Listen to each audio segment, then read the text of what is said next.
দর্শক, এই মুহূর্তে আছি বাংলাদেশ সচিবালয়ের ঠিক সামনে, অর্থাৎ আমি যে জায়গাটিতে দাঁড়িয়ে আছি ঢাকার 0 পয়েন্ট। আজকে এইচএসসি ব্যাচের শিক্ষার্থীরা আন্দোলনে ডাক দিয়েছেন। আজকে তারা এখানে একটি কর্মসূচির ডাক দিয়েছেন যে সচিবালয়ের পাশে, অর্থাৎ ঠিক এই জায়গায় যেখানটিতে আমি দাঁড়িয়ে আছি ঠিক এই জায়গায় তারা আন্দোলন করবেন এবং এখান থেকে তারা একটি স্মারকলিপি দিবেন সচিবালয় মন্ত্রণালয়।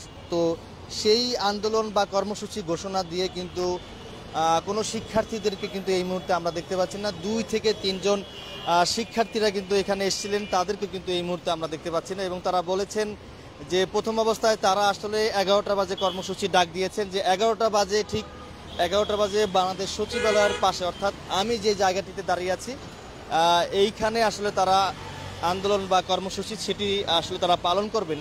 কিন্তু 2 থেকে 3 জন এখানে এসেছিলেন, তারা আসলে বলছেন যে টাইমটা একটু পিছানো হয়েছে, 12:30 বাজে আমরা এই কর্মসূচি এটি পালন করব। পরবর্তী সময় আমরা এই মুহূর্তে কোনো শিক্ষার্থীকে দেখতে পাচ্ছি না।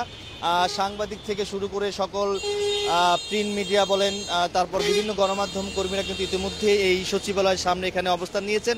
কিন্তু এই মুহূর্তে কোনো শিক্ষার্থী কিন্তু এই যে আন্দোলনস্থল বা যেখানে তারা কর্মসূচি ঘোষণা করেছেন এই জায়গায় কিন্তু কোনো শিক্ষার্থীদেরকে আমরা দেখতে পাচ্ছি না। আজকে হচ্ছে বুধবার, যতটুকু জানা গেছে বাংলাদেশ সচিবালয় কিন্তু রবিবার থেকে খোলা হবে, কিন্তু এরপরেও কিন্তু শিক্ষার্থীরা এইচএসসি ব্যাচের শিক্ষার্থীরা কিন্তু কর্মসূচি ঘোষণা করেছেন। তাদের দাবি হচ্ছে তাদের যে পরীক্ষা সেই পরীক্ষা হচ্ছে 2 মাস পিছিয়ে দেওয়ার দাবিতে মূলত আজকে তারা আন্দোলন বা কর্মসূচির ঘোষণা করেছেন। কিন্তু এই আন্দোলন বা কর্মসূচি ঘোষণা করে কোনো শিক্ষার্থীরা কিন্তু এই পর্যন্ত এখানে এখনো অবধি পর্যন্ত আসেনি। 2 থেকে 3 জন শিক্ষার্থী এখানে এসেছিলেন, এখন কিন্তু কোনো শিক্ষার্থী আমরা দেখতে পাচ্ছি না। আমরা কিন্তু রাস্তার অপোজিটে কিন্তু গণমাধ্যম কর্মী এবং সাধারণ মানুষ রয়েছেন এবং ডিফেন্সের কিছু সদস্যরা কিন্তু এখানে রয়েছেন, অর্থাৎ গোয়েন্দা সংস্থার টিমের যে সদস্য, অর্থাৎ এই সচিবালয়ে যে দায়িত্বরত যারা রয়েছে তারা মূলত আশেপাশে রয়েছেন, তাছাড়া কাউকে কিন্তু আমরা দেখতে পাচ্ছি না।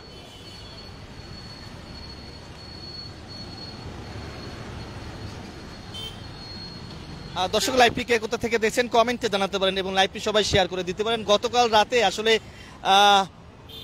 এইচএসসি ব্যাচের শিক্ষার্থীরা মূলত একটি আন্দোলন বা কর্মসূচি ঘোষণা করেছেন। সেই কর্মসূচি হচ্ছে সচিবালয় এখানে এসে তারা আন্দোলন বা কর্মসূচি করবেন এবং এখানে তারা অবস্থান নিয়ে তারা একটি স্মারকলিপি এই সচিবালয়ে পেশ করবেন। কিন্তু আজকে তো সচিবালয় বন্ধ, তো আগামী রবিবার সচিবালয় খুলবে।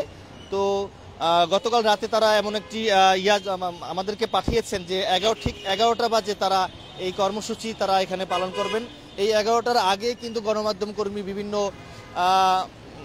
টিভি চ্যানেলের সাংবাদিক যারা রয়েছে তারা কিন্তু ইতিমধ্যেই এখানে এসছেন, 11টার আগেই কিন্তু এখানে এসছিলেন। কিন্তু কোনো শিক্ষার্থীকে না পেয়ে অনেক সাংবাদিকরা কিন্তু ইতিমধ্যেই চলে যাচ্ছেন। সব কিছু মিলিয়ে এই এখনকার পরিস্থিতি আমি যদি একটু জানাই আপনাদেরকে, পরিস্থিতি একদমই স্বাভাবিক, কোনো শিক্ষার্থী এখানে নেই। 2 থেকে 3 জন শিক্ষার্থী এখানে এসেছিলেন, তারা আসলে সাংবাদিকদের জানিয়েছেন যে 1 থেকে 1.5 ঘন্টা পর কিছু আমাদের যে ভাই বোনেরা বা শিক্ষার্থী যারা রয়েছে আজকে যে কর্মসূচি তারা সেই কর্মসূচি তারা এখানে পালন করবেন। 2 থেকে 3 জন শিক্ষার্থী এসে বলেছিলেন, কিন্তু সেই 2 থেকে 3 জন শিক্ষার্থী কাউকে এই মুহূর্তে আমরা দেখতে পাচ্ছি না। আমরা দেখতে পাচ্ছি সাংবাদিক যারা এখানে এসেছিলেন তারা কিন্তু এখান থেকে চলে যাচ্ছেন, এমনটি কিন্তু আমরা দেখতে পাচ্ছি।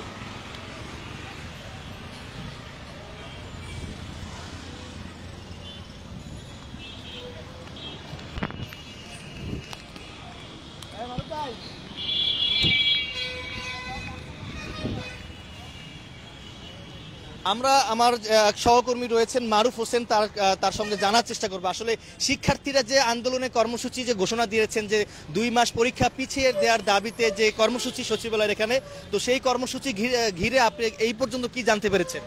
আমরা যেমনটি জানতে পেরেছি যে তাদের 11টায় কর্মসূচি ছিল, কিন্তু 11টা থেকে এখন পর্যন্ত 2 থেকে 3 জনের বেশি আমরা কোনো শিক্ষার্থী দেখিনি। আমরা সর্বোচ্চ 2টা ছেলে এবং 1টা বা 2টা মেয়ে দেখতে পেয়েছি, কিন্তু তারা আসলে আদৌ তাদের কর্মসূচি করবে কি না এটা এরকম কোনো করা হয়নি। তবে আমরা যারা মাল্টিমিডিয়া সাংবাদিকতা করছি তারা আমরা সকলেই এখান থেকে চলে যাচ্ছি, কারণ আমরা তাদের মোটামুটি বয়কটের মতোই করছি, যেহেতু তারা 11টার কর্মসূচি এখন প্রায় 1টার কাছাকাছি, এখন পর্যন্ত তারা কোনো কর্মসূচি করছে না। এই জন্য আমরা মোটামুটি যারা মাল্টিমিডিয়া সাংবাদিকতা করি তারা আমরা তাদেরকে বয়কটের একটা ডাক দিচ্ছি যে তাদের আমরা আসলে বয়কট করবো।